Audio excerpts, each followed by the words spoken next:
আল্লাহ দ্বীনকে প্রচার করার জন্য আল্লাহর পক্ষ থেকে যাদেরকে প্রেরণ করা হয়েছিল, সর্বপ্রথম আল্লাহ যাকে প্রেরণ করেছিলেন তিনি হলেন হযরতে আদম আলাইহিস সালাম। কোন নবী?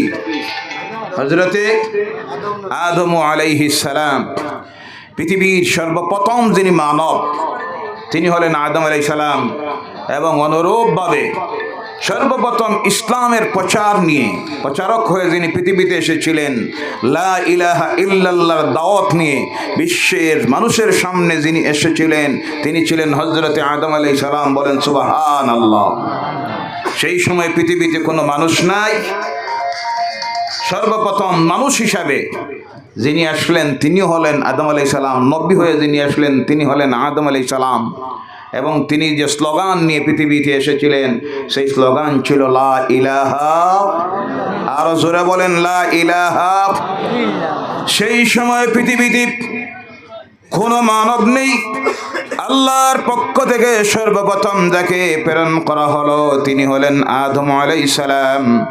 এবং ওই আদম আলাইহিস সালাম পৃথিবীতে এসে সর্বপ্রথম যে ঘর তৈরি করেছিলেন সেই ঘর হলো আল্লাহর ঘর। কার ঘর? এই জমিন কার? এই জমিনের মালিক কে? আকাশের মালিক কে? সৃষ্টিতে যা কিছু আছে আল্লাহকে বাদ দিয়ে সমস্ত কিছুর একচ্ছত্ব মালিকানা কার? এর জন্য আল্লাহ বলছেন ওয়ালিল্লাহি মা ফিস সামাওয়াতি ওয়া মা ফিল আরদ। জোরে বলো আল্লাহু আকবার। আকাশ আর জমিনের মধ্যে যা কিছু আছে সব কিছু একমাত্র আল্লাহর। কার? আল্লাহ।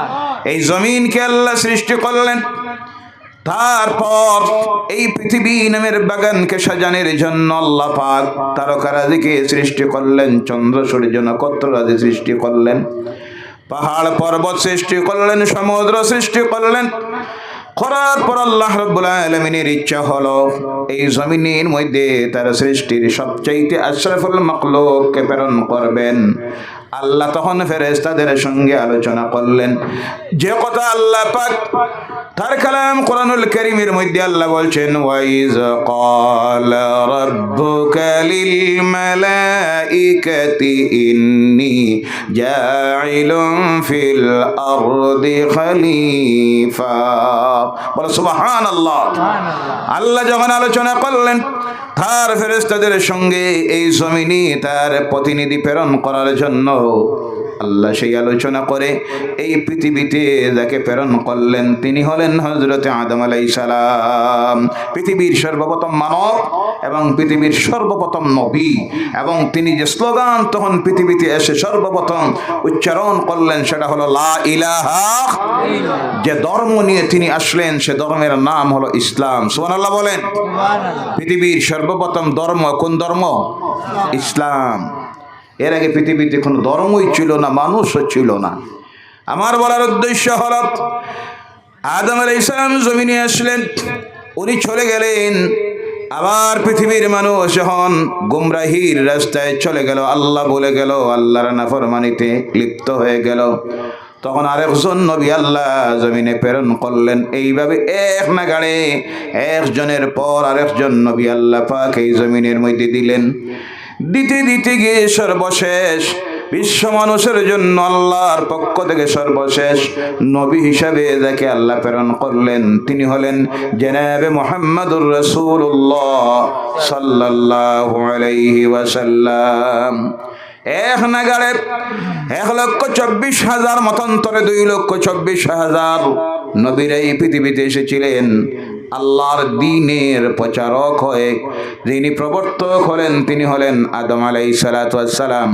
ওই নবীদেরকে আল্লাহ যখন প্রেরণ করেছিল তারা আল্লাহ প্রেরিত এই কথা দুনিয়ার মানুষ বোঝার জন্য আল্লাহর পক্ষ থেকে তাদেরকে বিশেষ একটা পাওয়ার, একটা ক্ষমতা দেওয়া হয়েছিল, যেই ক্ষমতার নাম হলো মুজিজা। কোনটা?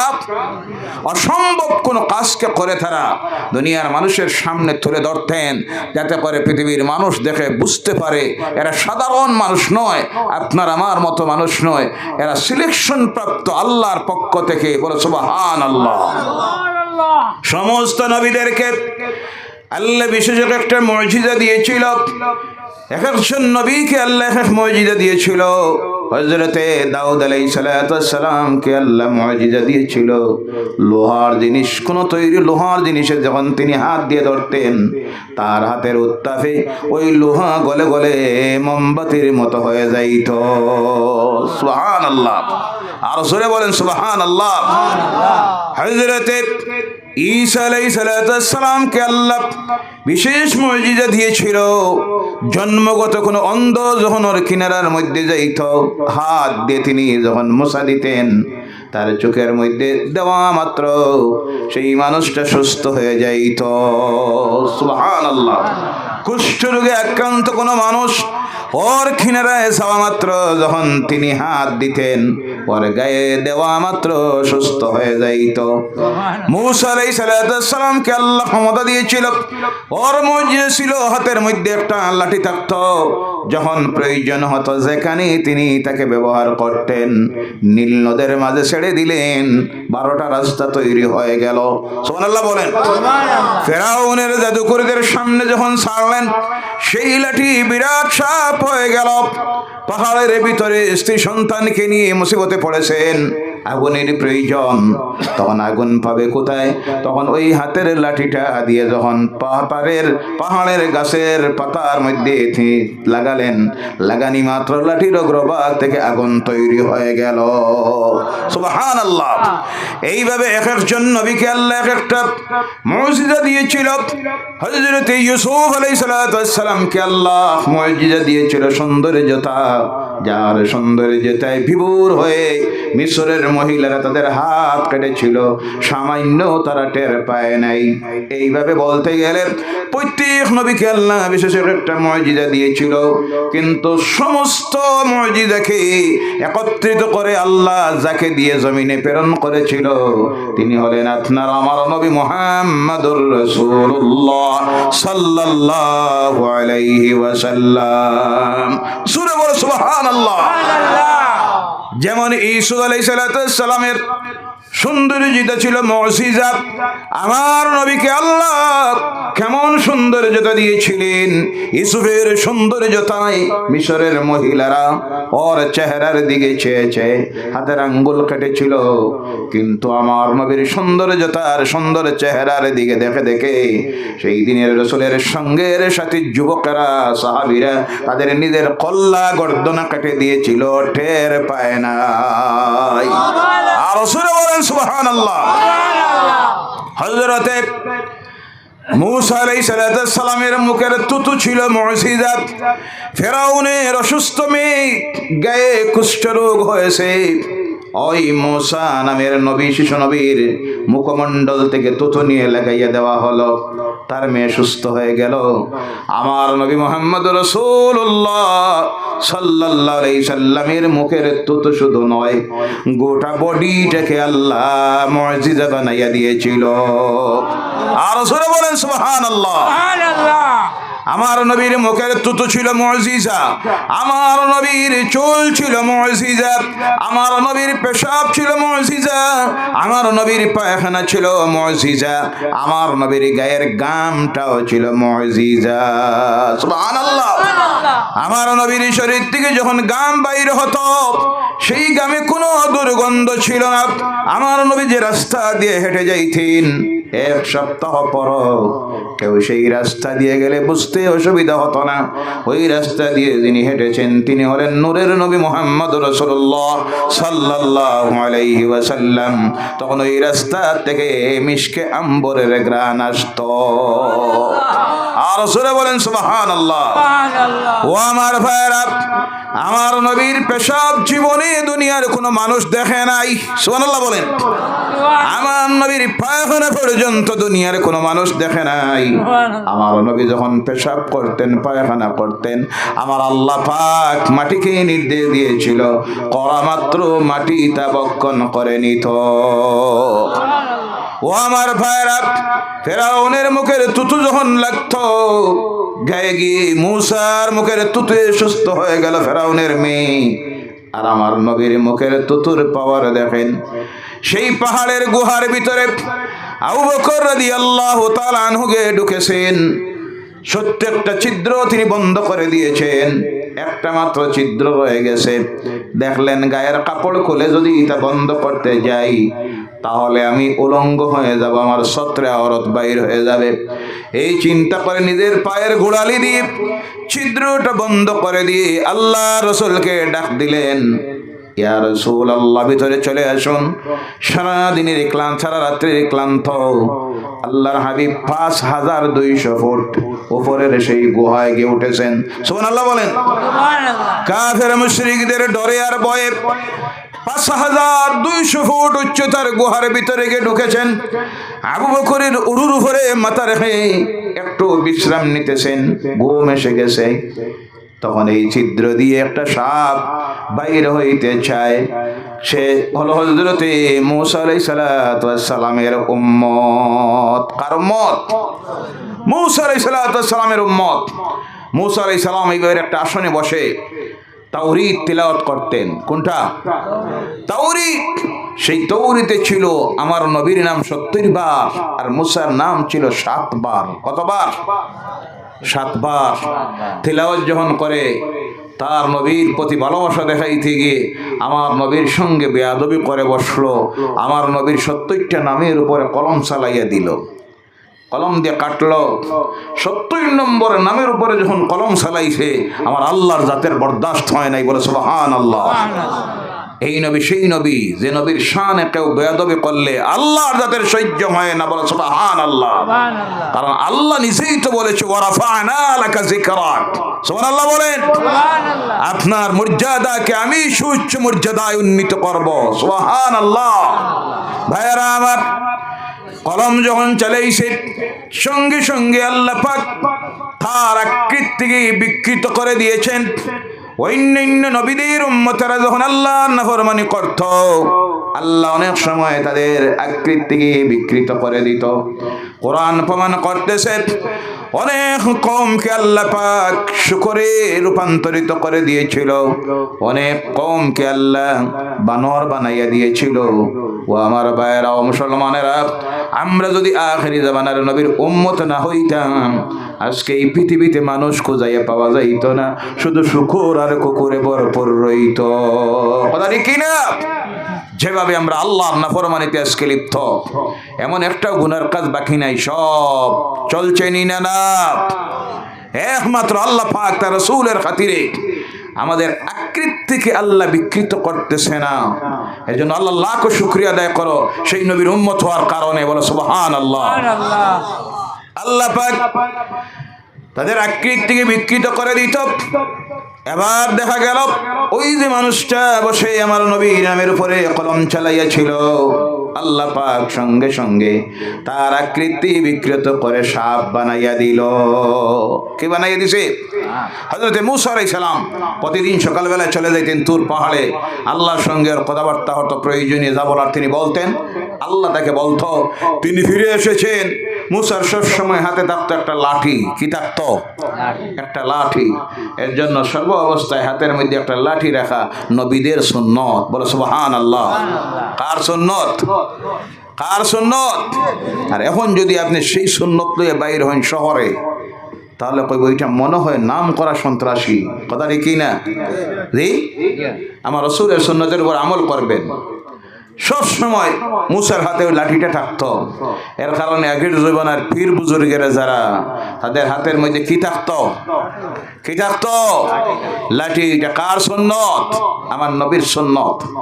লাঠি থাকতো। মূসা এসেছেন, ফিরে এসে দেখেন তার ওই চেয়ারের মধ্যে, আসনের মধ্যে একটা সাপ। লাঠি তুলেছেন ডান্ডা দেওয়ার জন্য, মূসার মিজাজ তো। সঙ্গে সঙ্গে সেই সাপের জবান খুলে গেল। সাপ বলল, মূসা রে, তুমি আমার বরাঘাত করো না, আমি তোমার সেই উম্মত, আমার নাম হলো এইটাই।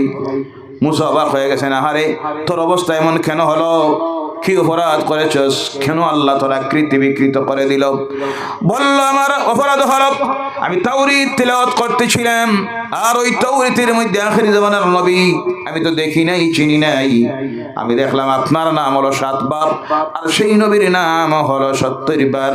তাই আপনার মহব্বতে আমি সেই নামের উপরে কলম চালিয়ে দিয়েছি, কলম দিয়ে নাম কেটে দিয়েছি। মূসা আলাইহিস সালাম বললেন, ও আমার উম্মত রে, এমন জায়গায় বেয়াদবি করেছস, আমিও মাফ করতে পারবো না, আমার আল্লাহও মাফ করে দিবে। চিনস নাই কার সঙ্গে বেয়াদবি করছ? যাকে সৃষ্টি না করলে আমার আল্লাহ আমি মূসাকে ও সৃষ্টি করত? আল্লাহ সৃষ্টির কোন মাখলুক সৃষ্টি হতো না। এই নামের সঙ্গে বেয়াদবি করছ, তোর মাফি নাই। কান্দা শুরু করেছে। মূসা আল্লাহর কাছে আরজ করেন। আল্লাহ বলেন, মূসা রে, একটা কাজ করা যায়, আমি তার হায়াতটা বাড়াইয়া দিব। তাকে বলে দেব মক্কার পশ্চিমের একটা পাহাড়, সেই পাহাড়ে যেন সে চলে যায়, আমার ফেরেশতারা তারে দেখাইয়া দিবে ওই পাহাড়ের মধ্যে একটা গুহা আছে, সেই গুহায় আমার নবী একদিন এসে আশ্রয় নেবেন। মক্কার ইসলামের দুশমনেরা আমার নবীকে যখন বিতাড়িত করবে, আমার নবী আশ্রয় নেওয়ার জন্য আমি আল্লাহ ওই গুহাটাকে বানাইয়া রেখে দিয়েছি। সুবহানাল্লাহ। এখনো নবী আসেন নাই, নবীর হেফাজতের জন্য আমার আল্লাহ সেই গুহা বানাইয়া রেখে দিয়েছে। সুবহানাল্লাহ বললেন না? সেই গুহায় কেন অপেক্ষা করে? আমার নবী যখন আসবেন, আমার নবীর কাছে যদি মাফি চায়, আমি আল্লাহ রাব্বুল আলামিন আমার নবী মাফ করে দিলে আমি আল্লাহও মাফ করে দিব। এবার চলে গেছে সেই গুহার ভিতরে। আমার নবী গুহার ভিতরে ঢুকেছেন, সে অপেক্ষা করতেছে আমার নবীর দিদার পাওয়ার জন্য, মাফি চাওয়ার জন্য, কিন্তু বাইর হতে পারে না। আবু বকর পায়ের গোড়ালি দিয়ে ছিদ্রটাকে বন্ধ করে রেখেছেন। এবার দেখে যদি নবী চলে যান, আমার সেই গুনার মাফি আর হবে? সঙ্গে সঙ্গে আবু বকরের পায়ের নিচে ছুবল মারে, বেদনা উঠে গেছে, মাথায় বিষ উঠেছে। আবু বকর নিজের অজান্তে চোখে দিয়ে পানি পড়া শুরু হয়ে গেছে। আমার ঘুমন্ত নবীর চেহারার মধ্যে পড়ে পানি যখন পড়েছে, আল্লাহ রাসূলের ঘুম ছেড়ে গেছে। বলেন, ও আবু বকর, মনে হয় বাড়ির কথা মনে পড়ে গেছে, স্ত্রী ছেলে মেয়ের কথা মনে পড়ে গেছে। আবু বকর বলেন, ইয়া রাসূলুল্লাহ সাল্লাল্লাহু আলাইহি সাল্লাম, যেদিন কলেমা পড়ে ঈমান এনে মুসলমান হয়েছি, আল্লাহর জাতের কসম, সেই দিন থেকে দুনিয়ার সমস্ত কিছুর চাইতে আপনার সঙ্গে আমার মহব্বত বেশি। আর সুরে বলেন সুবহানাল্লাহ। এর নাম হলো ঈমান, এর নাম দুনিয়ার সব কিছুর চাইতে ভালোবাসতে হবে কাকে? আল্লাহর রাসূলকে। যত সময় সেই ভালোবাসা দিতে পারবেন না, ততদিন পর্যন্ত আপনি মুমিন হইতে না পারলে মুত্তাকি হতে পারবেন না, আর মুত্তাকি হইতে না পারলে আল্লাহর ওলি হতে পারবেন। ওলি হওয়ার জন্য শর্ত হলো মুত্তাকি হতে হবে। কি হতে হবে? মাহজুফ যারা, তাদের সাবজেক্ট আলাদা। বুলুক শাহ রাহমাতুল্লাহি তাআলা আলাইহি অনুরূপ যারা, তাদের সাবজেক্ট আলাদা। সেদিকে আমরা যাচ্ছি না। আমার বলার উদ্দেশ্য হলো, আমরা ঈমানদার হয়েছি, মুসলমান হয়েছি, মুমিন হতে পারি নাই। মুমিন হতে হলে মুত্তাকি হতে হবে, আর মুত্তাকি হয়ে গেলেই সেই ব্যক্তি হয়ে যায় আল্লাহর ওলি। বলে সুবহানাল্লাহ। আমরা আল্লাহর ওলি হতে চাই কি চাই না? আওয়াজ করে বলেন, হতে চাই কি চাই না? শুধু ওলিদের খেদমত করব, জিয়ারত করব, দোয়া নিব না, আমরা ওলি হব? ওলি হতে চাই কি চাই না? আওয়াজ করে বলেন, ওলি হতে চাই কি চাই না? আমরা প্রত্যেকে আল্লাহর ওলি হতে চাই, কথা ঠিক কি না? ওলি হতে হলে মুত্তাকি হতে হবে। মুত্তাকি তাদেরকে বলে যারা আল্লাহর ডরে আর ভয়ে, আল্লাহর ডর ভয়কে অন্তরে নিয়ে সকল প্রকারের অন্যায়, আল্লাহর নাফরমানি কাজ থেকে নিজেকে বাঁচাইয়া রাখে, আর আল্লাহর আদেশ মেনে, নিষেধ মেনে জমিনে চলে, তারাই হলো মুত্তাকি। আর যারা মুত্তাকি তারাই আল্লাহর ওলি। বলে সুবহানাল্লাহ। আল্লাহ আমাদের প্রত্যেককে মুত্তাকি হওয়ার তৌফিক যেন দেয়। সকলে বলেন আল্লাহুম্মা আমিন। এবার হযরত আবু বকর বলেন, ইয়া রাসূলুল্লাহ সাল্লাল্লাহু আলাইহি সাল্লাম, আমার স্ত্রী ছেলেমেয়ের জন্য আমি কান্দিতেছি না। আমার পায়ের মধ্যে একটা সাপ দংশন করেছে, সেই সাপের দংশনকৃত বিষ আমার মাথায় উঠে গেছে। আমি সহ্য করতে না পেরে আল্লাহ আমার চোখ দিয়ে পানি পড়ে গেছে। আল্লাহ রাসূল ঘুম থেকে উঠলেন, উঠে বলেন, ও আবু বকর, আমি শুধু আব্দুল্লাহর পুত্র মুহাম্মদ নই, আমি হলাম আল্লাহর নবী। এই বলে আমার নবী নিজের মুখমণ্ডল থেকে সামান্য থুতু বাইর করে আবু বকরের দংশনকৃত জায়গায় লাগিয়ে দিলেন। সঙ্গে সঙ্গে আবু বকর সুস্থ হয়ে গেলেন। আমার নবীর থুতু মুবারককে আল্লাহ মুজিজা বানিয়ে দিয়েছে। সুবহানাল্লাহ বলেন। ও আমার ভাইয়ের, আমার বলার উদ্দেশ্য হলো আল্লাহ পাক রব্বুল আলামিন নবীদেরকে যাদেরকে এই জমিনে প্রেরণ করেছিলেন তাদেরকে আল্লাহ বিশেষ ক্ষমতা পাওয়ার দিয়েছিল, যাতে এই ক্ষমতা দেখাইয়া তারা রাষ্ট্র দখল করার জন্য নয়, কাউকে হারানির জন্য নয়, ধনসম্পদ অর্জনের জন্য নয়, ওই ক্ষমতা দিয়ে দুনিয়ার মানুষকে যাতে বুঝাইয়া দেন তারা হলেন আল্লাহর প্রেরিত নবী এবং রাসূল। তারা এই পৃথিবীতে এসেছেন আল্লাহর পরিচয় দেওয়ার জন্য। এর জন্য সমস্ত নবীদের একটাই ছিল স্লোগান, লা ইলাহা ইল্লাল্লাহ, লা ইলাহা ইল্লাল্লাহু মুহাম্মাদুর রাসূলুল্লাহ সাল্লাল্লাহু আলাইহি ওয়াসাল্লাম। অনুরূপভাবে নবীদের যখন নবী আসা বন্ধ হয়ে গেল, নবীরা আর আসবেন না, সর্বশেষ আল্লাহ পাক যে নবীকে প্রেরণ করলো তিনি হলেন আখির জামানার নবী, আপনার আমার নবী মুহাম্মদুর রাসূলুল্লাহ সাল্লাল্লাহু আলাইহি সাল্লাম। একজনের পর আল্লাহ একজন নবী দিল আল্লাহর দ্বীনকে জমিনে প্রচার করার জন্য। ওই নবীরা যখন চলে গেলেন আর নবী আসবেন না। এই জমিনে আল্লাহর দ্বীনকে প্রচার করার জন্য, দ্বীনের দাওয়াত দেওয়ার জন্য আল্লাহ পাক আর একটা শ্রেণীকে এই জমিনের মধ্যে দিল, যারা হলেন আল্লাহর বন্ধুরা, আল্লাহর ওলিরা। সুবহানাল্লাহ। এই পৃথিবীতে আল্লাহর দ্বীনের ইসলামের প্রচার হয়েছে এক নম্বরে নবীদের হাত ধরে। কার হাত ধরে? নবীর আসা বন্ধ হওয়ার পর গোটা পৃথিবী জুড়ে আল্লাহর দ্বীনের প্রচার যারা করেছেন তারা হলেন আল্লাহর ওলিরা। বলেন সুবহানাল্লাহ। প্রচার করতে গিয়ে আল্লাহর নবীরা কাউকে জোরে সুরে ইসলাম গ্রহণ করার নাই।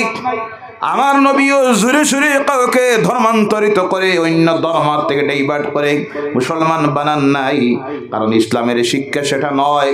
যার জন্য আমার আল্লাহ তার কালাম কোরআনুল কারীমের মধ্যে আল্লাহ বলছেন, লা ইকরাহা ফিদ্দীন। ইসলাম ধর্মের মধ্যে জবরদস্তি বলতে কিছুই নাই। আজকে যারা অপপ্রচার করে বিশ্বজুড়ে, ইসলামের প্রচার হয়েছে তরবারির জোরে। নাউজুবিল্লাহ বলেন। যুদ্ধ বিগ্রহ করে মুহাম্মদ সাল্লাল্লাহু আলাইহি সাল্লাম বিভিন্ন দেশ দখল করে সেই দেশের মানুষগুলিকে গোলাম বানিয়ে ইসলাম ধর্মে দীক্ষা দিয়েছেন। নাউজুবিল্লাহ বলেন।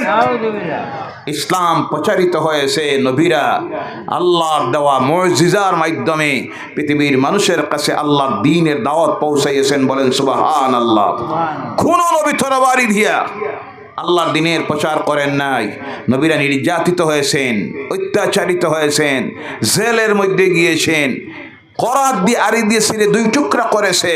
বিভিন্নভাবে নবীদের প্রতি নির্যাতন এসেছে, অত্যাচার এসেছে, কিন্তু সকল প্রকারের নির্যাতনের মোকাবিলায় তারা ধৈর্য ধারণ করেছেন। কি দায়ের করেছেন? আমাদের জন্য সেই শিক্ষা তারা দিয়ে গেছেন। নির্যাতিত হব ইমানদার যারা, দিনদার যারা, সেই নির্যাতনের সময় তাদেরকে মনোবল হারালে হবে না, তারা তখন ধৈর্য ধারণ করতে হবে। কি করতে হবে? ধৈর্য ধারণ করতে হবে। এবং তখন তারা সাহায্য চাইতে হবে কার কাছে? আওয়াজ করে বলেন, কার কাছে? তখন যদি তারা ধৈর্য ধারণ করে, আল্লাহ বলছেন ইন্নাল্লাহা মা'আস সাবিরিন, আমি তখন ধৈর্যশীলদের সাথে থাকবো। ইসলামের ইতিহাস প্রমাণ করেছে যেখানেই ধৈর্য সেখানেই সফলতা, আর যেখানে মিজাজ গরম সেখানে বিফলতা। আমরা ধৈর্য ধারণ করার এই মুহূর্তে বিশ্ব মুসলমান তথা ভারতীয় মুসলমানের সবচেয়ে বড় আদর্শ যেটা নবীদের কাছ থেকে গ্রহণ করে আজকে আমলে আনতে হবে, সেটা হলো ধৈর্য ধারণ। কি ধারণ? আওয়াজ করে বলেন, কি ধারণ? ধৈর্য ধারণ করতে হবে। রাগ করলে হবে না, মিজাজ গরম করলে হবে না। আল্লাহর নবীর আমাদেরকে শিখাইয়া দিয়ে গেছেন মুসিবতের সময় ধৈর্য ধারণ করব। কথাটা কার? ভাইরা আল্লাহর হাবিব আল্লাহর নবীরা ধৈর্যের মাধ্যমে আল্লাহ দিনের দাওয়াত দিয়েছিলেন। ধৈর্য ধারণ করার কারণে আল্লাহ রিজাল্ট দিল কি দেখেন, আজকের এই যে তাইফ, সেই তাইফের ইতিহাস আপনাদের অনেকের জানা আছে। আমার নবী সেখানে গিয়েছিলেন, অত্যাচারিত হলেন, লাঞ্ছিত হলেন, পাথরের আঘাতে একবার নয়, দুইবার নয়, তিনবার বেহুশ হয়ে পড়েছিলেন। আর যখন হুঁশায় দাঁড়ান, রক্ত মাখা দুই হাত, চেহারার মধ্যে হাত পিরান, দুই হাত রক্তে লাল হয়ে গেছে। রক্ত মাখা দুই হাত আল্লাহ দরবারে চলে আরজ করেন, আল্লাহ ওই তাইফবাসীরা বুঝতে পারে না আমি যে তোমার নবী, না বুঝে আমার প্রতি যে ব্যবহারটা করেছে, আল্লাহ তুমি নারাজ হয়ে এদের উপরে কোনো গজব দিও না। সুবহানাল্লাহ। আয় আল্লাহ, তুমি কোনো গজব দিয়ে যদি তাইফবাসীদেরকে নিশ্চিহ্ন করে দাও, আমি কার কাছে গিয়ে বলবো লা ইলাহা ইল্লাল্লাহু মুহাম্মাদুর রাসূলুল্লাহ। সেই দিন আল্লাহর হাবিব নির্যাতনের শিকার হলেন, রক্ত ঝরল তাইফের জমিনে। ও মুমিন মুসলমানরা জেনে রাখবেন, এই মুমিনদের রক্তের মূল্য আল্লাহর কাছে আসে না নাই। মুমিনের রক্ত যে জমিনে ঝরে যায়, সেই জমিনে আল্লাহর দ্বীন কায়েম হয়ে যায়। বলো সুবহানাল্লাহ। মুমিনদের রক্ত যে জমিনে ঝরে যায়, সেই জমিন আল্লাহ তার দ্বীনের জন্য কবুল করে নেয়। তার বাস্তব প্রমাণ তাইফের জমিনে আমার নবী আক্রান্ত যখন হলেন, রক্ত ঝরল, তাইফবাসীরা তাহার জায়গা দিল না, পানি চাইলেন, এক ফোঁটাও পানি দিল না। বলল, আমরা যদি তোমাকে এক ফোঁটা পানি দেই আর আবু জেহেল যদি শুনে, তাহলে মক্কা দিয়ে আমাদের ব্যবসা বাণিজ্যের রাস্তা বন্ধ করে দিবে, তাই আমরা এক ফোঁটাও পানি দিতে পারবো না। কিন্তু আমার নবীর রক্ত ঝরে গেল, আল্লাহ কবুল করে নিল তাইফকে ইসলামের জন্য। ও আমার ভাইয়েরা মুসলমানেরা, আজকে যখন আমি অনেক সময় সেই তাইফের জমিনে যাই, যাওয়ার পরে আমার মনে পড়ে ওই জায়গাটার মধ্যে গিয়ে যখন দাঁড়াই, সেই জায়গাটা আজও সেই স্মৃতি বহন করতেছে। আমার নবীর রক্ত ঝরেছিল যে জায়গায়, আজও সুরক্ষিত অবস্থায় আছে। ওখানে যাওয়ার পর আমার মনে পড়ে, আহারে এই জমিন তো একবার ছিল সেই জমিন যেখানে লা ইলাহা ইল্লাল্লাহ বলার অপরাধে আমার নবীকে তিনবার বেহুশ হইতে হয়েছিল। কিন্তু ধৈর্য ধারণ করার কারণে সেই জমিন আল্লাহ আজকে এই জমিনে বানাইয়া দিয়েছেন, যেই জমিনে লা ইলাহা ইল্লাল্লাহর বিরোধিতা করার একটাও নাই। সুবহানাল্লাহ নাই? আর সুবহানাল্লাহ। ধৈর্যের ফল, কিসের ফল?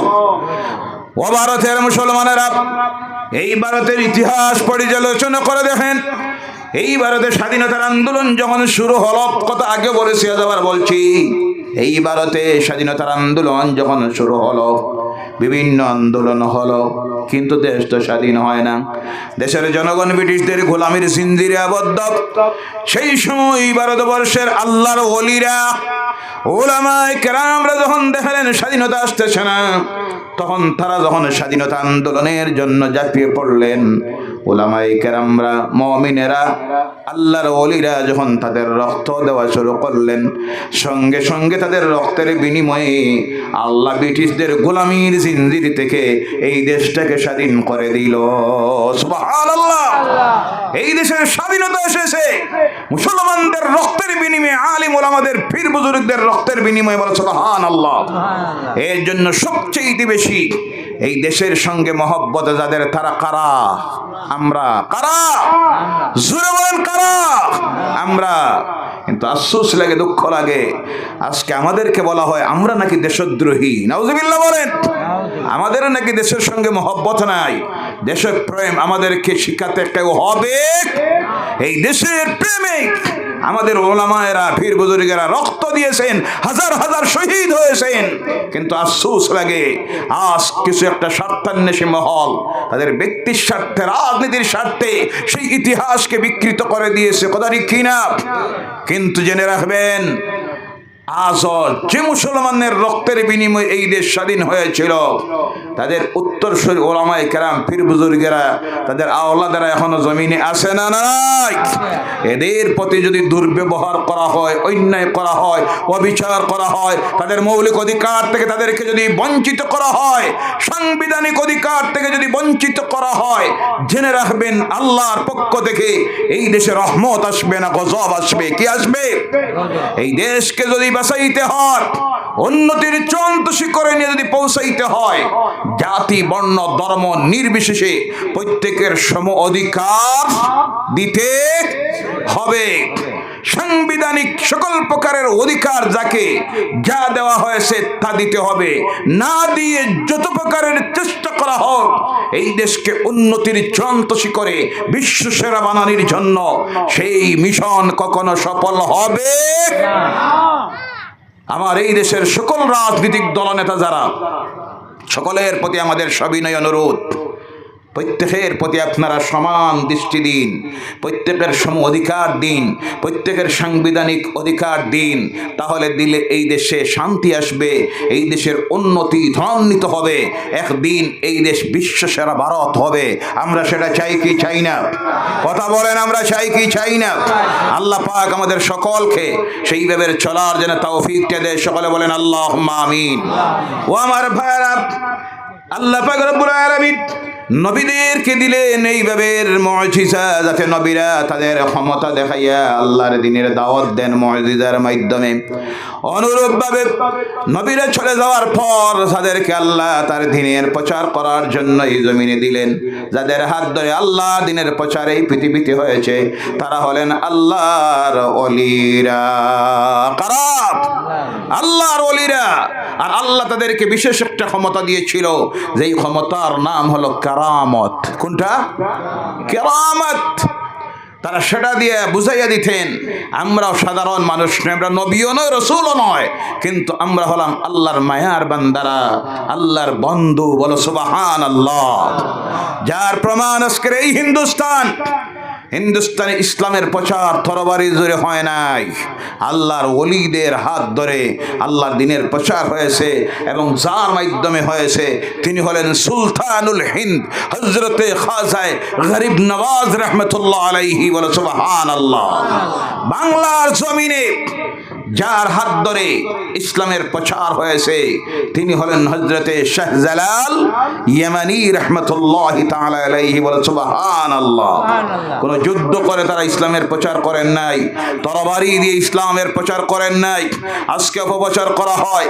এই ভারতে ইসলামের যখন প্রচার হয়েছে, কিছু সংখ্যক জালেম শাসকেরা ইসলাম প্রচার করতে এসে অন্য ধর্মের লক্ষ লক্ষ মানুষ মেরেছেন, হাজার হাজার মন্দির ধ্বংস করেছেন।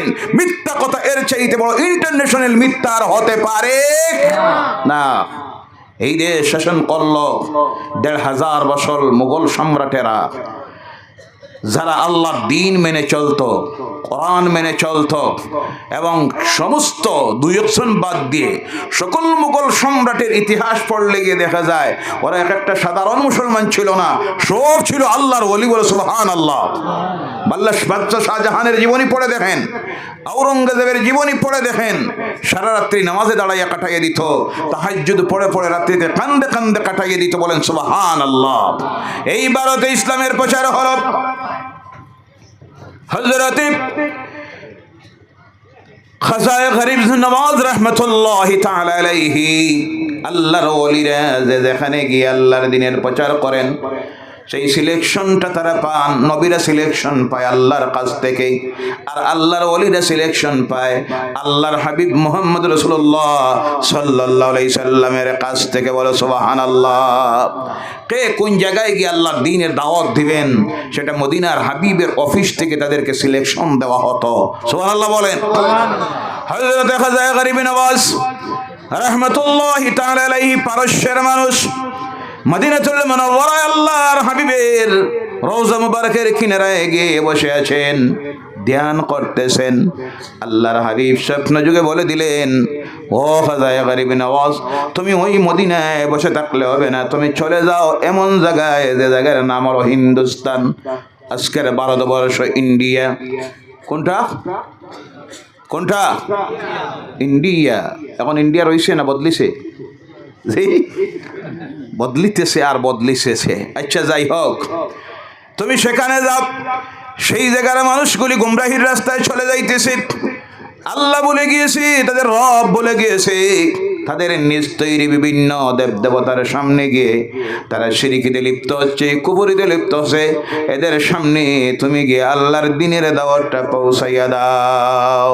এবার রওনা করেছেন হযরত গরিব নওয়াজ মদিনাতুল মুনাওয়ারা থেকে ইরাক, ইরান হয়ে আফগানিস্তান, পাকিস্তান হয়ে তিনি এসে প্রবেশ করলেন আজকের এই ভারতবর্ষের সেই যে আজমির, সেই আজমির শহরে। আসার পর আল্লাহর দ্বীনের প্রচার আল্লাহর ওলিরা কিভাবে করেছিলেন দেখেন। আল্লাহর ওলিদের দায়িত্ব ছিল আল্লাহর দ্বীনের প্রচার করা। করতে গিয়ে বিভিন্ন সময় তারা নির্যাতনের শিকার হইতেন, তারপরে তারা জেলের মধ্যেও গিয়েছেন, অনেক সময় ফাঁসির মঞ্চে ঝুলতে হয়েছে, অনেকের জেলের ভিতরে জীবন গিয়েছে।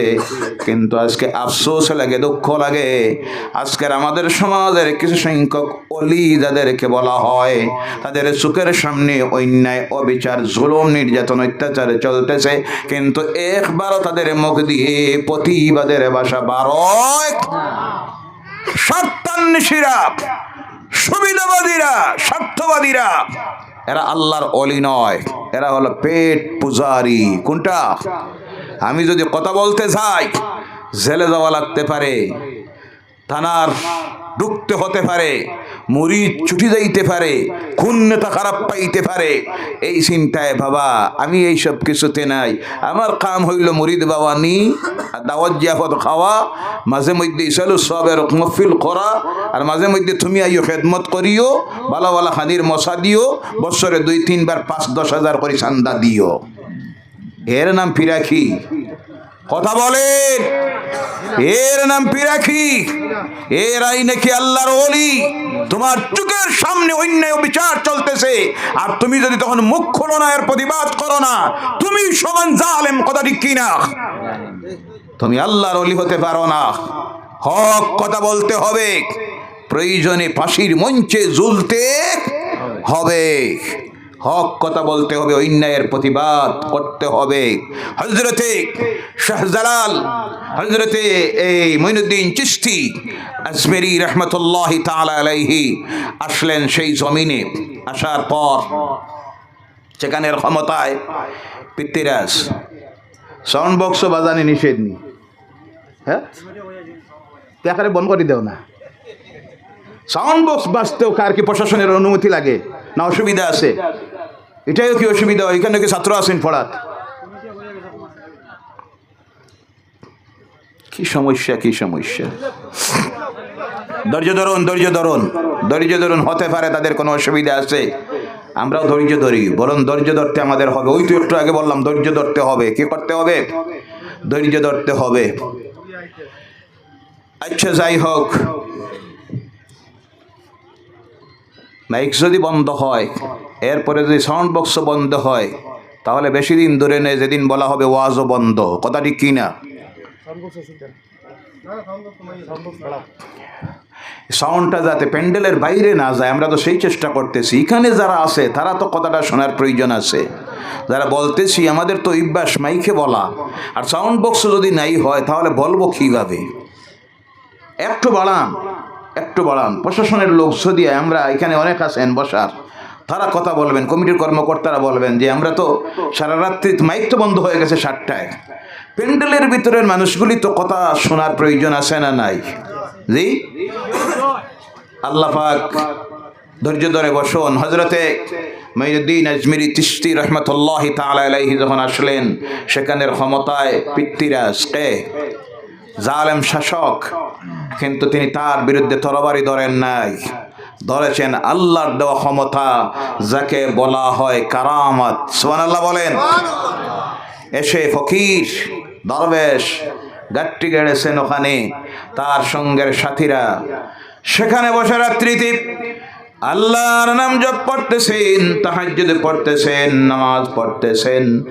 যেমনি দেখেছে ওই জালেম পিতৃরাজ আর তার সৈন্যরা, তখন তাদের গায়ে যারা যন্ত্রণা শুরু হয়ে গেছে।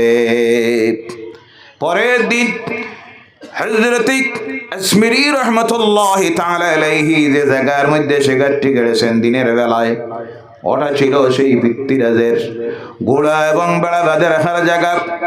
অজুহাত বানিয়ে গিয়ে বলল, ওদেরকে বলে দাও ওখান থেকে সরে যাওয়ার জন্য, এখানে আমাদের ঘোড়া বেড়া উটগুলি বাঁধে রাখা হবে। আল্লাহর ওলি যাওয়ার সময় ওলিদের জবান দিয়ে যে কথা বাইর হয়ে যায় সেটা আল্লাহর দরবারে কবুল হয়ে যায়। সুবহানাল্লাহ। জুটে যখন যাচ্ছেন হযরতে আজমিরি রহমতুল্লাহি তাআলা আলাইহি, তখন তিনি বললেন, ঠিক আছে তোমাদের উট আর ঘোড়া ঘুমাও ঘুমাও ঘুমাও। কয়বার? 3 বার। কয়বার? তিনি চলে গেছেন। ওলিদের কথা আল্লাহর সৃষ্টির মাখলুক পর্যন্ত শুনে, বলো সুবহানাল্লাহ। মেঘও শুনেনি না, বাতাস শুনেনি না, অগণিত প্রমাণাদি আছে। আল্লাহর ওলিরা বিভিন্ন জায়গায়, মেঘ হয় না, মানুষ এসে বলল, পিসাব আপনি আসুন একটা দোয়া দেন। গিয়ে হাত তুলেছেন, তোরা মাত্র বসা অবস্থায় মুষলধারে বৃষ্টি শুরু হয়ে গেছে, বলে সুবহানাল্লাহ। এই বৃষ্টি দেখে দেওয়ার মালিককে, আর দেওয়া কারা? আল্লাহর ওলিরা। কথা বোঝা গেছে? দেওয়ার মালিককে আল্লাহ পাক। কিন্তু তার নেক বান্দারা, বন্ধুরা যখন তার কাছে হাত তুলে আল্লাহর জাতের শরম লেগে যায়, তাদের হাত ফিরাইয়া দেখ দেওয়ার মালিককে। ওসিলা হলেন আল্লাহর ওলিরা। কথা বোঝা গেছে? ওসিলা হলেন আল্লাহর ওলিরা। এবার যখন বিকালবেলা সকাল হয়েছে, তাদের রোড উড়াগুলিকে তোলার জন্য যখন এসেছে, একটাও তো আর ওঠে না, কারণ ঘুমানির জন্য বলে গেছেন আল্লাহর ওলি। সুবহানাল্লাহ। চিন্তায় পড়লো কেমনি উঠানি যায়, বুঝতে অসুবিধা নাই। ওই ফকিরের কাজ হবে, সঙ্গে সঙ্গে ফকিরের কাছে যাওয়া হয়, দরবেশের কাছে যাওয়া হয়। হযরত খাজা আজমিরি রহমাতুল্লাহি তাআলা আলাইহির কাছে। তিনি বললেন, আমি যাওয়ার প্রয়োজন নাই, ওদেরকে গিয়ে বলিও খাজায়ে গরিব নওয়াজ বলেছে উঠার জন্য। সুবহানাল্লাহ নাই? যেমনি গিয়ে বলা হয়েছে সব উঠে গেছে, বলে সুবহানাল্লাহ। এর নাম হলো কারামত। এর নাম কারামত। নবীরা যেটা দেখান সেটার নাম হলো কারামত। ওলিরা যেটা, নবীরা দেখান মুজিজা, ওলিরা যেটা দেখায় সেটা হলো কারামত। আর বন্ডরা যেটা দেখায়, বন্ড বুঝেন?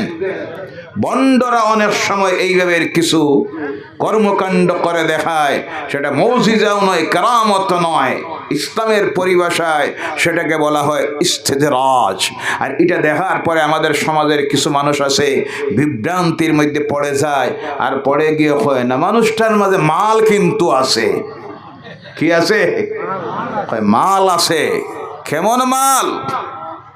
এক একটার পকেটে দেখা যায় গাঞ্জার মাল। নাউজুবিল্লাহ বললেন না? পকেটে গাঞ্জা, মাথায় চুলের জটা। কোনটা? চুলের জটা, গাঞ্জার গন্ধ, ডুল তবলা। নাউজুবিল্লাহ বললেন না? এই সব বন্ডদের সঙ্গে ইসলামের কোনো সম্পর্ক, আহলে সুন্নাতুল জামাতের কোনো সম্পর্ক। কিন্তু আফসোস লাগে, কিছু সংখ্যক ওলামায়ে কেরামরা ওই বন্ডগুলিকে পাশে বসাইয়া দিয়া অনেক সময় মানুষকে বিভ্রান্ত করে নিজের ব্যক্তির স্বার্থে। কয় আল্লাহর ওলি গোস কুতুব চিনছই না আপনারা? বলেন নাউজুবিল্লাহ। সে চিনতে পারে নাই, আলেম নামের জাহিল হওয়ার কারণে সে চিনতে পারে নাই। এটা আল্লাহর ওলিও নয়, মাসজুফও নয়, বন্ড। কি? দুনিয়া বুঝে, সব বুঝে, বিবিও বুঝে, বাচ্চা বুঝে, ভিডিও বুঝে, গাঞ্জাও বুঝে, 500 টাকার নোটও বুঝে, শুধু বুঝে না নামাজ। কয় নামাজ আমরার লাগি না, আপনারা বুঝতা না। এটা এই বুঝার আপনাদের জ্ঞান নাই। আপনারা শরীয়তের মানুষ, আমরা হইলাম মারেফতের মানুষ। আমি বলি তুমি মারেফতের মানুষ নয়, তুমি মরার ফতের মানুষ। কোন ফতের? জাহান্নামের রাস্তা ধরেছ, হেদায়েতের রাস্তায় ফিরে আসো। মাহজুফ যারা, তাদের সাবজেক্ট আলাদা। যেমন ছিলেন হযরতে বুলুক শাহ রাহমাতুল্লাহি তাআলা আলাইহি, তিনি 500 টাকার নোট বুঝতেন? তিনি কি স্ত্রী বুঝতেন? ছেলে বুঝতেন? মেয়ে বুঝতেন? ঠান্ডা বুঝতেন? গরম বুঝতেন? কথা বলবেন? কিছুই না। বৃষ্টি চলতেছে, মুল্লুক স্যার খবরই নেই সপ্তাহ দিন কোথায়, কথা ঠিক কিনা? এদের সাবজেক্ট আলাদা। যে সমস্ত বন্ডরা দুনিয়া বুঝে, সব বুঝে, কিন্তু নামাজ পড়ে না, তাই আমরা লাগি নামাজ মাফ। নাউজুবিল্লাহ নাই। এদের সঙ্গে কোনো প্রকারের সম্পর্ক রাখবেন না। ইসলামে এদের কোনো স্থান নাই। এদের একটাই পরিচয়, বন্ডের দল। কিসের দল? এদের থেকে এই সমাজকে, জাতিকে আল্লাহ যেন হেফাজত করে, সকলে বলেন আল্লাহুম্মা আমিন। হযরত খাজা আজমিরি রাহমাতুল্লাহি তাআলা আলাইহি তখন কি করলেন? চলে গেছেন তিনি ওই জায়গা ছেড়ে দিয়া। পরের দিন ওর সঙ্গের সাথীরা আজকের যায় না সাগর, তার মধ্যে ওযু করেন, গোসল করেন। দেখা মাত্র তাদের বিরক্ত লেগে গেছে, কারণ এক শ্রেণীর মানুষ মন মস্তিষ্কই নষ্ট হয়ে গেছে। ইসলামের কোনো ভালো কাজও দেখলে তাদের ভালো লাগে না, গায়ে জ্বালা যন্ত্রণা করে, আসে না নাই? তখন দেখা গেল তারা ওযু করেন, গোসল করেন, ইস্তিনজা করলে ভাইরা অবাক হবেন, মানুষ যদি কেউ কাউকে দেখতে না পারে, তার যে কোনো কাজ দেখলে তার গায়ে জ্বালা জ্বালা করেনি না। একদিন ঘটনার চক্রে এক জায়গায় আমি এই পেশাব করতে হলো। পেশাব করে যখন ইস্তিনজা করতে গেলাম, সেখানে কোনো টয়লেটের ব্যবস্থা নাই। তো একটা পুষ্করিণীর কিনারায় গিয়ে অনেক দূরে কিছু মানুষ দেখলাম, এখানে পর্দাও আছে, অস্থায়ী পর্দার ব্যবস্থা আছে। ইস্তিনজা করলাম, করার পরে কিছু যুবকেরা এসে বলল, আপনি এখানে ইস্তিনজা করলেন, ওটা পুষ্করিণীর পানিটাকে তো অপবিত্র করে দিলেন। কে করে দিলেন? গোটা পুষ্করিণীর পানি অপবিত্র করে দিলেন একজনের ইস্তিনজার কারণে। আচ্ছা, একটু কিছু সময়ের পর দেখি অনেক যুবকেরা, পুরুষেরা, একটু দূরে মহিলারা এসে গোসল করতেছে। কি করতেছে? পুষ্করিণীতে নামিয়া। আমি একটু আগে গিয়ে বললাম, ভাইয়ারা, একজনের ইস্তেঞ্জায় যদি পুষ্করিণী অপবিত্র হয়, ওই যে যারা এখন নেমে স্নান করতেছেন, এখন কি পুষ্করিণী পবিত্র হইতেছে? জি, কি হইতেছে? পবিত্র কি হইতেছে? আসল কথা হলো, যারে দেখতে না পারি তার সকল কাজে দোষ দরি। একটা শ্লোক আছে না নাই? যারে আমি দেখতে পারি না তার প্রত্যেকটা কাজে হলো দোষ ধরা। ভাইরা আমার, যখন উনি এই অজু করলেন, সঙ্গের সাথীরা এসে বলল, আপনি এখানে অজু করবেন না। তিনি বললেন, ঠিক আছে। এবার অনুরোধ রাখলেন, যদি অনুমতি দেও শুধু 1 লোটা পানি নিব। তারা বলল, নিবেন। তিনি বললেন, এখন না, বিকালবেলায় আমি নিব। রাত্রিতে তাহাজ্জুদ নামাজ পড়ার জন্য 1 লোটা পানি নেওয়ার অনুমতি নিলেন। রাত্রি যখন হয়েছে, খাজা আজমিরি রহমতুল্লাহি তাআলা আলাইহি তার নিজের ব্যবহৃত লোটাটা ওই আয়না সাগরের কিনারায় এনে ধরেন, আর ধরে বলেন, ও আয়না সাগরের পানি, আমি মঈনুদ্দিন বলতেছি, এই লোটার ভিতরে ঢুকে যা। আরো আস্তে কও সুবহানাল্লাহ, আরো জোরে বলো সুবহানাল্লাহ, সুবহানাল্লাহ, সুবহানাল্লাহ। সকাল হয়েছে, পানি ডুববো নি না? এই পানি কার কথায় চলে? আর আল্লাহর বন্ধুদের কথা মানেনি না? আল্লাহ তার কুল মাখলুককে বলে দিয়েছে, আমার বন্ধুরা যা চাইবে তা দিও। বলো সুবহানাল্লাহ।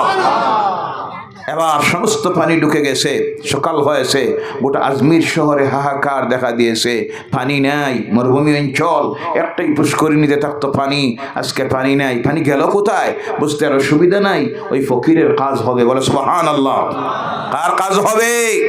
ফকিরের কাজ হবে।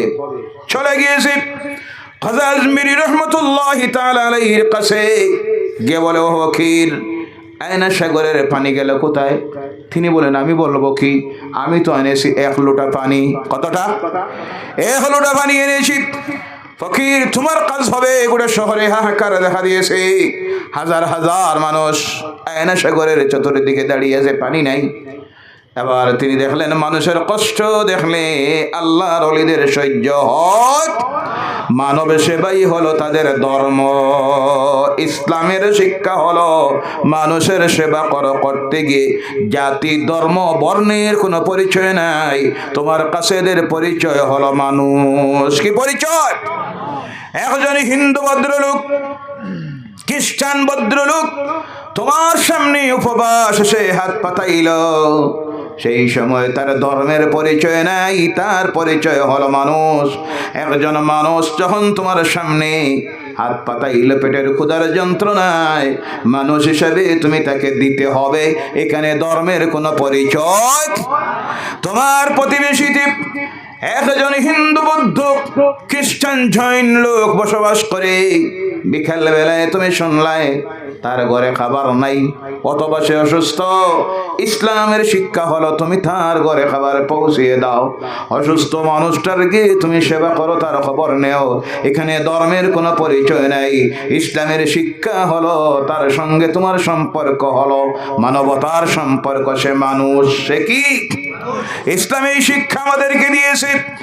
ইসলামের 1 নম্বর শিক্ষা হলো বিশ্ব মানুষ, একই পরিবারের মানুষ। ধর্ম হইতে পারে যার যার, কিন্তু মানুষ হিসাবে একজনের আর একজনের প্রতি অধিকার আছে না নাই? মহব্বত করার 1 নম্বরের পাঠ দিয়েছে ইসলাম।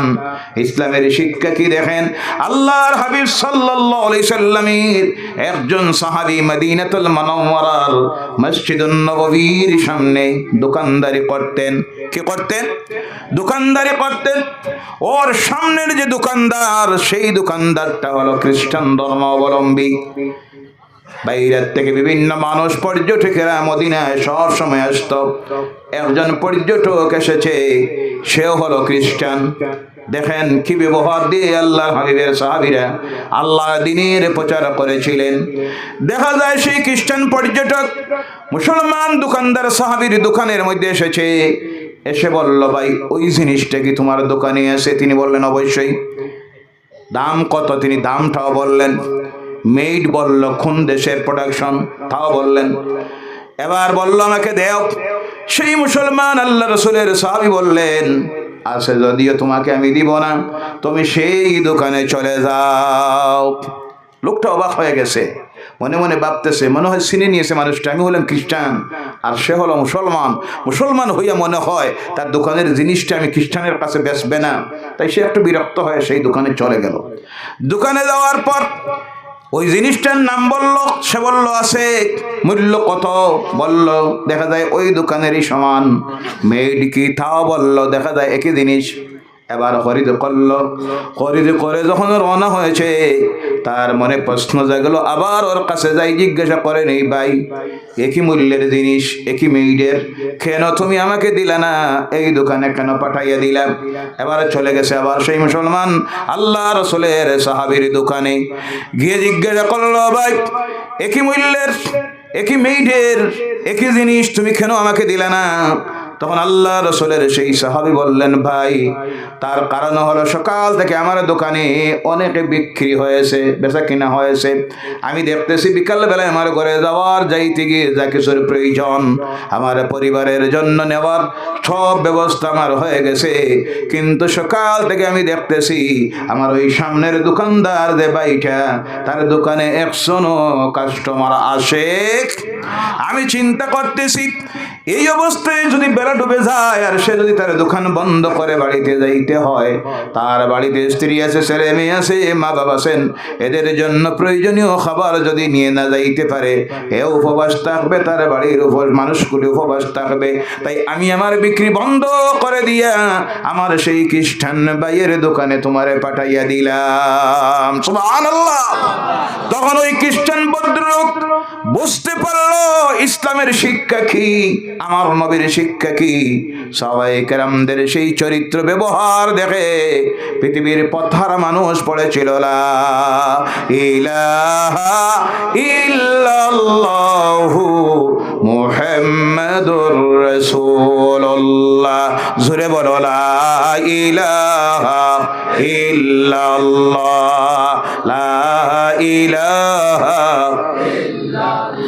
লা ইলাহা ইল্লাল্লাহু মুহাম্মাদুর রাসূলুল্লাহ সাল্লাল্লাহু আলাইহি সাল্লাম। এর কারণে আমার ভাইরা, কেউ যদি আমাদের প্রতি অন্যায় করে তার প্রতিশোধ নিতে যাবেন না। কেউ যদি অন্যায় করে অন্যায়ের বদলা নিতে যাবেন না। সর্ব অবস্থায় আমরা আমাদের ইসলামের শিক্ষা দিয়ে, আদর্শের শিক্ষা দিয়ে, আমার নবীর শিক্ষা দিয়ে যারা আমাদের প্রতি ঘৃণা করে, যারা আমাদের প্রতি লাঞ্ছনা করে, বঞ্চনা করে, তাদের সামনে আমরা তুলে ধরতে হবে ইসলাম। তাহলে তারা দেখবে যতই আমরা লাঞ্ছনা করি না কেন, বঞ্চনা করি না কেন, নির্যাতন করি না কেন, ঘৃণা করি না কেন, এরা কিন্তু তাদের আদর্শ থেকে কখনো বিচ্যুত হয় নাই। আমরা অন্যায় করলে তারা প্রতিশোধ নেয় না, এর প্রতিদানে তারা দেয় সুব্যবহার। কি ব্যবহার? এই যদি আদর্শ আমরা তুলে ধরতে পারি, যারাই ইসলামের বিরোধিতা করতেছে ইনশাআল্লাহ একদিন তারা ইসলামের কাছে মাথা নত করবে। বলুন ইনশাআল্লাহ। হযরতে মাইনুদ্দিন চিশতি আসমারি রাহমাতুল্লাহি তাআলা আলাইহি দিলের মধ্যে আল্লাহর ওলি মানুষের কষ্ট দেখে সহ্য হয় নাই, ছড়ে আসলেন। তিনি আসেন নাই, আর এক মুরিদের হাতের মধ্যে লোটাটা দিলেন আর দিয়ে বললেন, ও আমার মুরিদ, ওই লোটাটা নিয়ে তুমি আয়না সাগরের কিনারায় যাও, গিয়ে লোটাটাকে বলিও, লোটা তোর ভিতরে আয়না সাগরের যা পানি আছে সব বাহির করে দে। সুবহানাল্লাহ নাই? ভাইরা আমার, এবার সেই মুরিদ গিয়েছে। পীর যেমন মুরিদ তেমন হয়নি না? না জি, পীর হবে যেমন মুরিদ হবে তেমন। পীর যদি হয় বেনামাজি, মুরিদ হয় বদকুর, জিনাকুর, মদকুর, আছে না নাই? ভাইরা আমার, এবার সেই মুরিদ আয়না সাগরের কিনারার মধ্যে এসে সেই লোটাকে বলেন, ও লোটারে, মাইনুদ্দিন চিশতি আজমিরি বলেছেন তোর ভিতরে আয়না সাগরের যা পানি আছে বাহির করে দে। এবার পানি বাইর হওয়া শুরু হয়েছে, পানি বাইর হইতেছে, পানি বাইর হইতেছে, হইতে হইতে গিয়ে গোটা আয়না সাগরে পরিপূর্ণ হয়ে গেছে।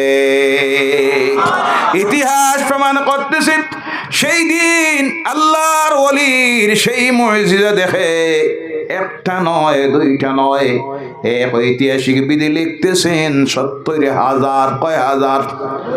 আবুল হাসান নদভী নামের মুহাক্কিক আলিম, ইসলামী ইতিহাসের বিশারদ, তিনি লিখতেছেন ৭০,০০০ নয়, সেই দিনই ৭ লক্ষ হিন্দু ভাইরা হিন্দু ধর্ম ত্যাগ করে পড়েছিল লা ইলাহা ইল্লাল্লাহু মুহাম্মাদুর রাসূলুল্লাহ সাল্লাল্লাহু আলাইহি ওয়াসাল্লাম।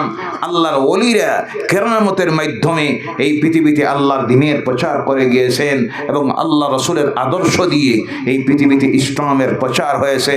সাহাবায়ে কেরামরা এই পৃথিবীতে আল্লাহর দ্বীনের প্রচার করেছিলেন। তাদের চরিত্র, খাসলত, আদর্শ, ব্যবহার দেখে পৃথিবীর পথহারা মানুষ আল্লাহর দ্বীন গ্রহণ করেছিল।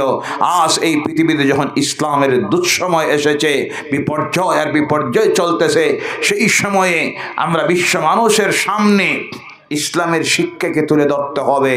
কিন্তু সেই সময়ে যখন তুলে দেওয়ার প্রয়োজন, সেই সময় আজকে আমরা এমন অবস্থার মধ্যে গিয়ে পৌঁছে গেছি, দুনিয়ার সকল প্রকারের নাফরমানিতে আমরা লিপ্ত হয়ে গেছি।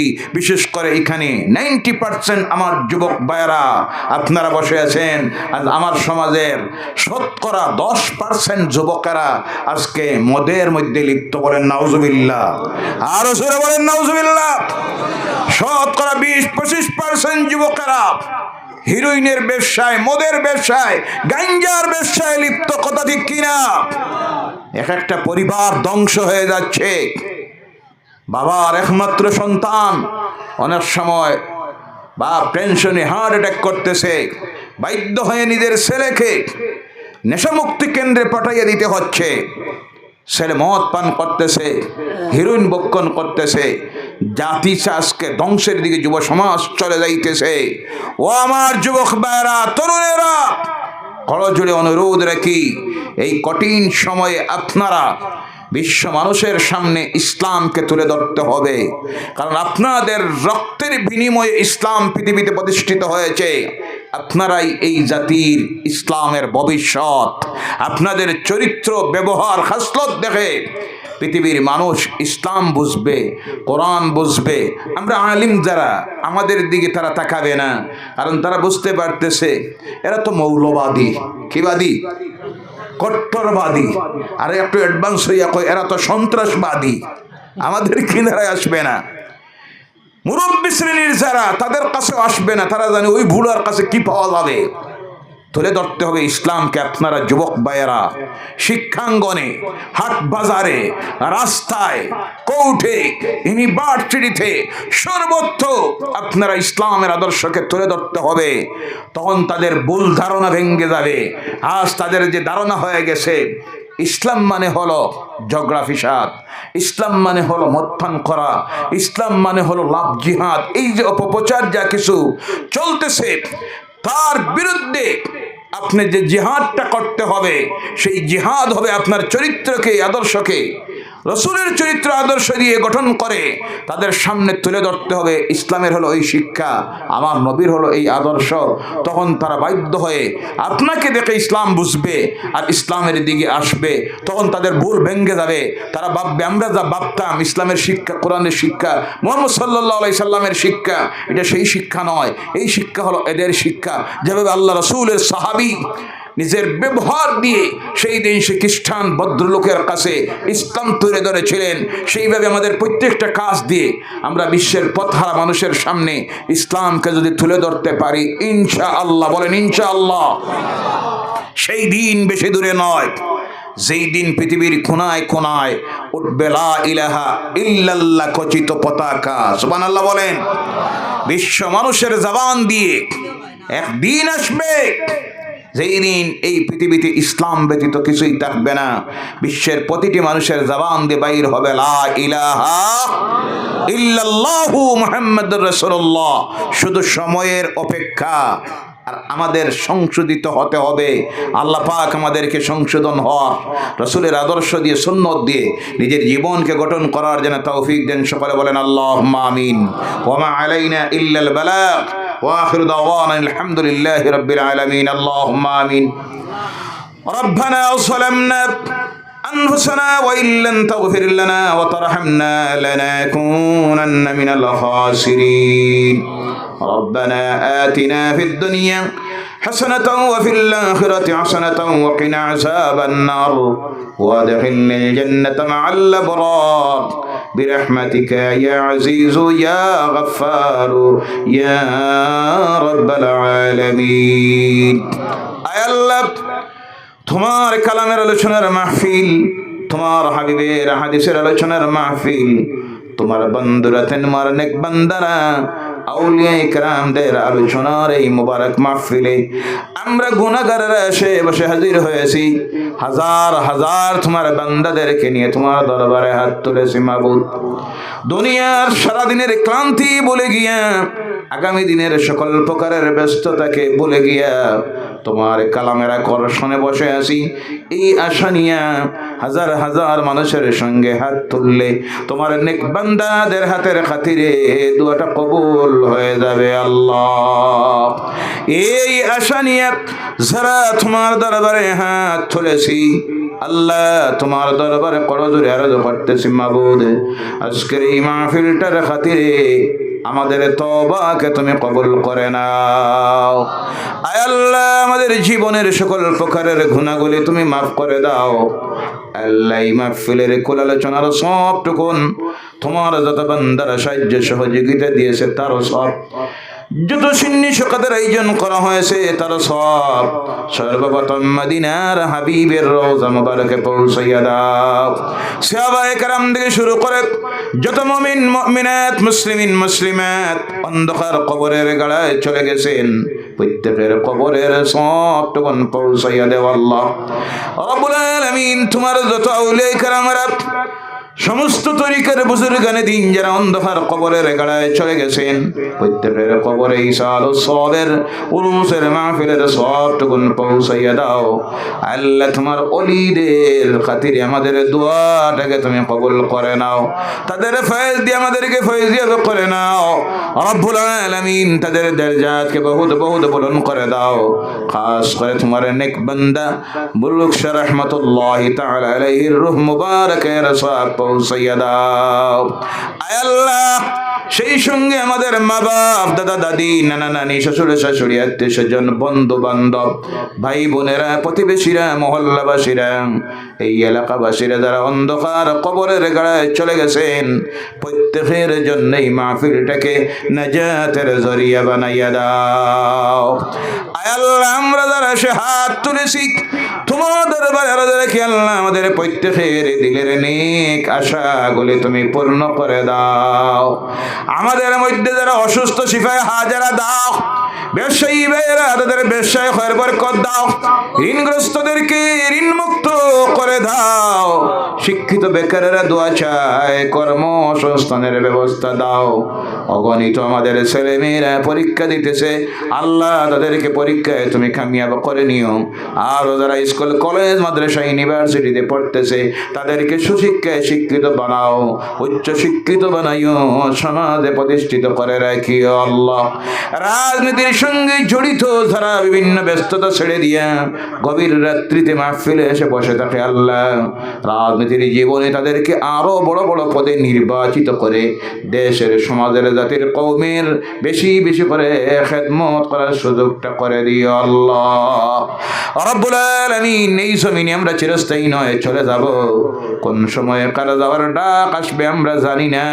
আল্লাহ, যাওয়ার সময়টা বড় কঠিন সময়, সেই সময়ে বেইজ্জতির মওতটা দিও না, বিনা কালিমায় মওত দিও না, সেই সময় খালেস তওবা নসুহ করার সুযোগটা দিও ইয়া আল্লাহ।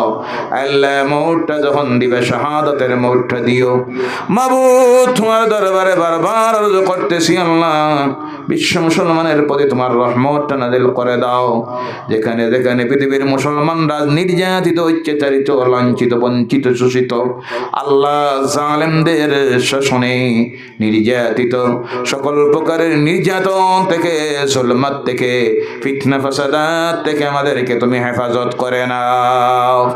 আয় আল্লাহ, আমাদের জান মাল, ইজ্জত, আবরু, মসজিদ, মাদ্রাসা, কোরআন সব তোমার কুদরতের হাতের হাওয়ালা।